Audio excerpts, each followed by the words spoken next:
Kena tahulah inertia tu aplikasi dia dekat mana. Contohnya sos. Awak tuang, sos tu takkan turun macam tu je. Awak kena tuang dengan goncang. So bila goncang, once awak stop, sos ni pun akan terjatuh. Sebab dia nak kekal bergerak macam masa awak ayun tu. Maknanya sos tu, dia berayun juga. Bila dia berayun, once awak stop, dia akan pecup, jatuh. Okay? Macam ni.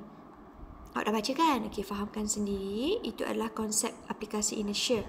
Dan pada hari ni, saya suruh awak salin momentum. Momentum ni huruf P ni tau. P stand for momentum. Dia adalah sejenis quantity vector. Cikgu, apa tu quantity vector? Quantity vector ni ada arah. Dia ada arah. Nampak ni? Kalau ke kanan positif lah, ke kiri negatif lah. So, momentum sendiri adalah hasil darab antara jisim dengan hal laju. Unit dia ini. Okay? So, momentum ni adalah maksud dia macam ni. Kalau dia adalah semakin banyak bilangan dia, okay, maknanya momentum dia semakin kuat lah. Okay. Ni adalah lebih pada matematik pengiraan. Awak ganti je nilai and at the end awak akan dapat nilai momentum lah. Okay. Momentum, aplikasi dalam kehidupan harian. Dia macam smash tau. Dia macam smash. Macam awak keluarkan air daripada hose bomba ni kan, dia akan smash. Once air tu ke depan, bomba ni akan ke belakang sikit sebab dia ada kesan daripada kelajuan air tu kan. Momentum tadi kan ada formula kelajuan kan kat sini. Mana formula? Okey ni, dia ada kaitan dengan hal laju, so dia ada kesan lah.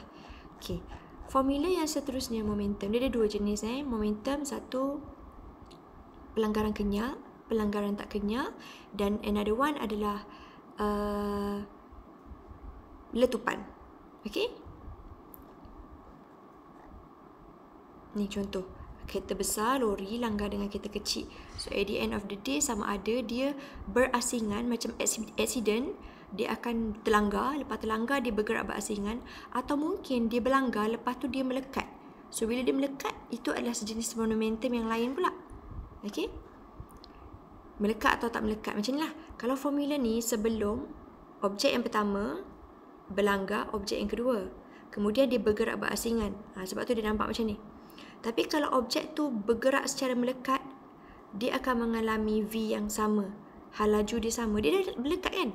So, awak akan ada satu formula lain which is V tu seorang. So, kalau saya catat dekat sini, okay, jatuh bebas settle kan? Inertia settle. So, kat sini adalah momentum.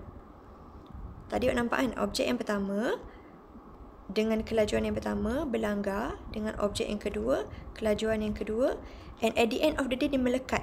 Once dia melekat, dia akan ada hal laju yang sama sebab dia dah melekat kan? Ni, dua objek ni melekat. So, dia akan bergerak dengan hal laju yang sama. So, kita akan mengalami objek pertama dan kedua tu bercantum. Ni adalah keadaan yang dia melekat tadi. Okay? Yang sini keadaan yang dia tidak melekat. Dua Yang ketiga adalah formula di mana dia mengalami letupan. Letupan means satu ke depan, satu ke belakang. Nampak? Positif letup ke depan, negatif letup ke belakang. Sepertinya satu bergerak ke atas, roket, satu bergerak ke bawah, api. Ataupun tadi awak nampak air bomba tu kan? Air ke depan, bomba tu ke belakang.